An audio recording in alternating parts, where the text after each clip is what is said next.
Hello friends, welcome to NCERT biology audio series. मैं हूं आयुष सिंह और आज हम पढ़ रहे थे क्लास 12th NCERT बायोलॉजी का चैप्टर नंबर 2 पुष्पीय पादपों में लैंगिक प्रजनन। और इसमें हम शुरू करने वाले थे हेडिंग 2.2.3 परागण। तो इसके पहले हम वीडियो शुरू करें, आप सभी लोग शांत जगह पर हेडफोन लगाकर इस ऑडियो को ध्यान से सुनें। तो शुरू करते हैं। परागण।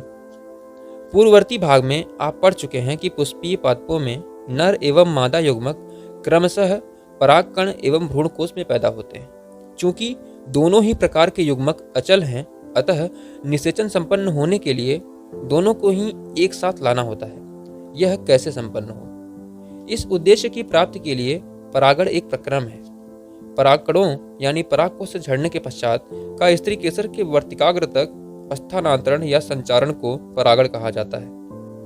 परागण की प्राप्ति के लिए पुष्पीय पादपों ने एक आश्चर्यजनक अनुकूलन व्यूह विकसित किया है। ये परागण को प्राप्त करने के लिए बाह्य कारकों का उपयोग करते हैं। क्या आप इस समय अधिक से अधिक बाहरी कारकों की सूची बना सकते हैं? अगली हेडिंग है परागण के प्रकार। पराग के स्रोत को ध्यान में रखते हुए परागण को 3 प्रकारों में बांटा जा सकता है। क स्वयुग्मन यानी ऑटोगैमी। एक ही यानी उसी पुष्प में पराग कोश से वर्तिकाग्र तक पराग कणों का स्थानांतरण है। चित्र 2.9 इस प्रकार का परागण उसी पुष्प के अंदर होता है। एक सामान्य पुष्प में जहां पराग कोश एवं वर्तिकाग्र खुलता एवं अनावृत होता है, वहां पूर्ण स्वयुग्मन अपेक्षाकृत दुर्लभ होता है।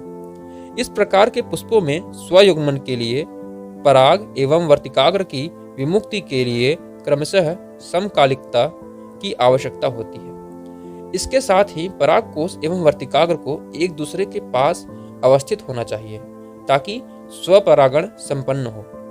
कुछ पादप जैसे कि वायोला यानी कि सामान्य पानसी, ऑक्जेलिस तथा कोमेलिना यानी कनकौवा 2 प्रकार के पुष्प पैदा करते हैं। उन्मील परागणी पुष्प अन्य प्रजाति के पुष्पों के समान ही होते हैं, जिसके परागकोश एवं वर्तिकाग्र अनावृत होते हैं। अनुन्मील्य परागणी पुष्प कभी भी अनावृत नहीं होते हैं। चित्र 2.9 इस प्रकार के पुष्पों में परागकोश एवं वर्तिकाग्र एक दूसरे के बिल्कुल नजदीक स्थित होते हैं। जब पुष्प कलिका में परागकोश स्फुटित होते हैं, तब परागकण वर्तिकाग्र के संपर्क में आकर परागण को प्रभावित करते हैं। अतः अनुन्मील्य परागणी पुष्प सदैव स्वयुग्मक होते हैं, क्योंकि यहाँ पर वर्तिकाग्र पटक्रास या परपरागण अवतरण के अवसर नहीं होते हैं। उन्मील परागणी पुष्प सुनिश्चित रूप से यहाँ तक कि परागण की अनुपस्थिति में बीज पैदा करते हैं। क्या आप सोचते हैं कि अनुन्मील्य पौधों को इससे फायदे हैं या हानि? क्यों? ख सजात पुष्पी परागकण। एक ही पादप के एक पुष्प के परागकणों का दूसरे पुष्प के वर्तिकाग्रों तक का स्थानांतरण है। यद्यपि सजात पुष्पी परागण क्रियात्मक रूप से परपरागण है, जिसमें एक कारक यानी एजेंट सम्मिलित होता है। सजात पुष्पी परागण लगभग स्वयुग्मन जैसा ही है, क्योंकि इसमें परागकण उसी पादप से आते हैं। ग पर निषेचन। इसमें भिन्न पादपों के परागकोश से भिन्न पादपों के वर्तिकाग्र तक परागकणों का स्थानांतरण होता है। चित्र 2.9 मात्र यही केवल एक प्रकार का परागण है जिसमें परागण के समय आनुवांशिक भिन्न प्रकार के परागकणों का आगमन होता है। परागण के अभिकर्मक या कारक। पौधे परागण के कारक या अभिकर्मक के रूप में 2 अजीवीय यानी वायु एवं जल तथा एक जीवी यानी प्राणी कारक एजेंट का उपयोग कर लक्ष्य प्राप्त करते हैं। अधिकतर पौधे परागण के लिए जीवीय कारकों का उपयोग करते हैं। बहुत कम पौधे अजीवीय कारकों का उपयोग करते हैं। वायु तथा जल दोनों ही कारकों में परागकण का वर्तिकाग्र से संपर्क में आना महज संयोगात्मक घटना है। इस प्रकार की अनिश्चितता तथा परागकणों के ह्रास से जुड़े तथ्यों की क्षतिपूर्ति हेतु पौधे बीजांडों की तुलना में असंख्य मात्रा में परागकण उत्पन्न करते हैं। अजीवी परागण में वायु द्वारा परागण सर्वाधिक सामान्य परागण है।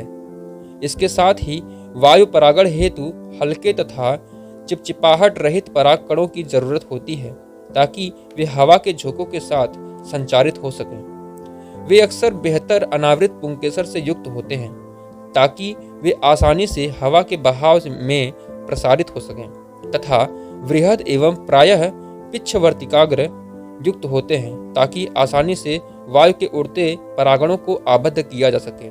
चित्र 2.10। वायु परागित पुष्पों में प्रायः प्रत्येक अंडाशय में एक अकेला बीजांड तथा एक पुष्पक्रम में असंख्य पुष्पगुच्छ होते हैं। इसका एक जाना पहचाना उदाहरण भुट्टा यानी कॉर्न कैब है।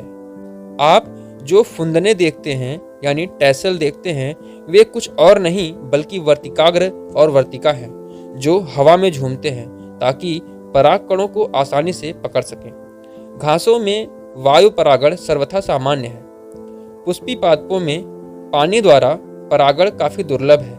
यह लगभग 30 वंशों तक सीमित है, वह भी अधिकतर एक बीजपत्री पौधों में। इसके विपरीत आप स्मरण करें कि निम्न पादप समूह जैसे एल्गी, ब्रायोफाइट्स तथा टेरिडोफाइट्स आदि के नर युग्मकों के परिवहन यानी संचार का नियमित साधन जल ही है। यह विश्वास किया जा सकता है कि कुछ ब्रायोफाइट एवं टेरिडोफाइट्स का विस्तार केवल इसलिए सीमित है क्योंकि नर युग्मकों के परिवहन एवं निषेचन हेतु जल की आवश्यकता होती है। जल परागित पादपों के कुछ उदाहरण यानी वेलिसनेरिया तथा हाइड्रिला जो कि ताजे पानी में उगते हैं और अनेकों समुद्रीय जलीय घासें जैसे जोस्टेरा आदि हैं। सभी जलीय पौधे जल को परागण के लिए उपयोग में नहीं लाते हैं। अधिकांश जलीय पौधे जैसे कि वाटर हाइसिंथ एवं वाटर लिली यानी मुकुंदनी पानी के सतह पर पैदा होते हैं और इनका परागण कीटों एवं वायु से होता है जैसा कि अधिकतर थलीय पादपों में होता है।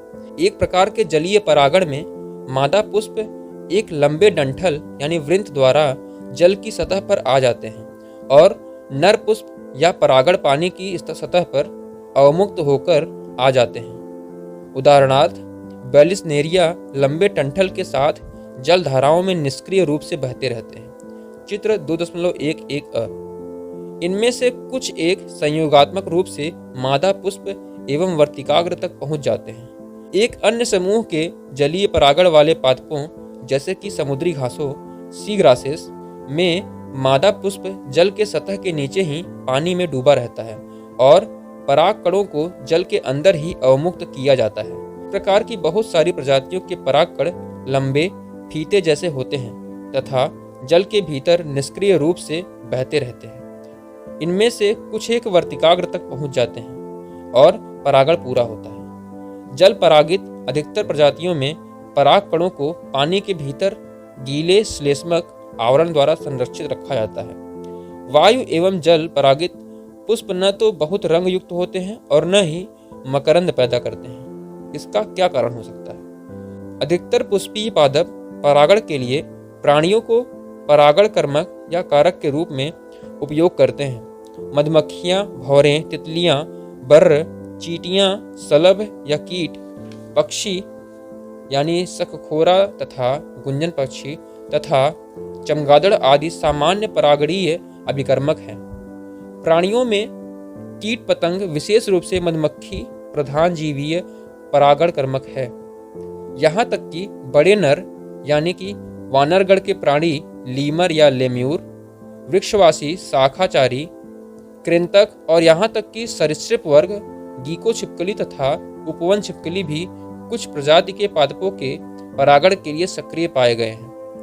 प्रायः प्राणी परागित पादपों के पुष्प एक विशिष्ट प्रजाति के प्राणी के लिए विशेष रूप से अनुकूलित होते हैं। अधिकतर कीट परागित पुष्प बड़े, रंगीन, पूर्ण, सुगंध युक्त तथा मकरंद से भरपूर होते हैं। जब पुष्प छोटे होते हैं तब उनके पुष्प एक पुष्पवृंत में समूहबद्ध होकर अधिक उभर आते हैं।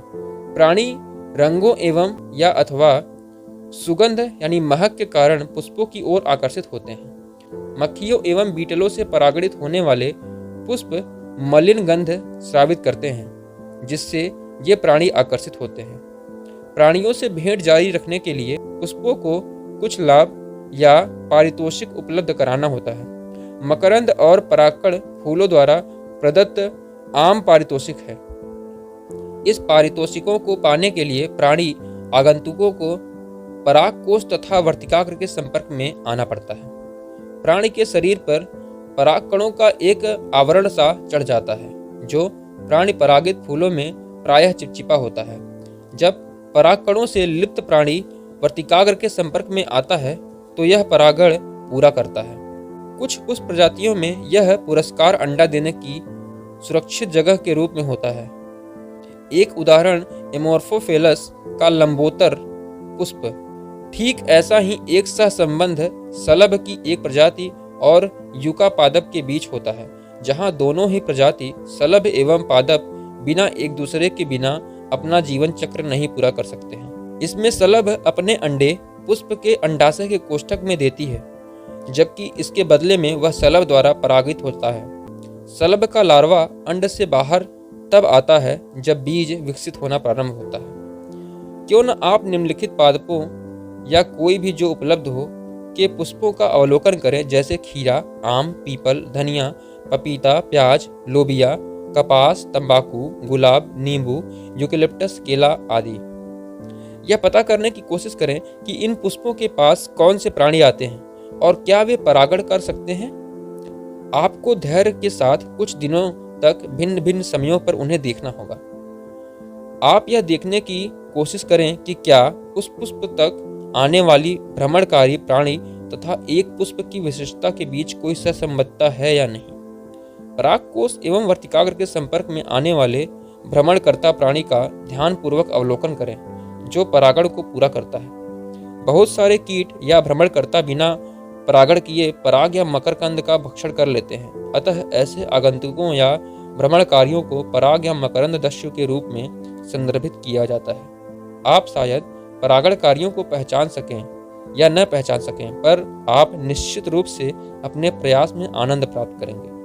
अगली हेडिंग है बहिः प्रजनन युक्तियाँ। इसको हम अगले वीडियो में पढ़ेंगे। तब तक के लिए धन्यवाद।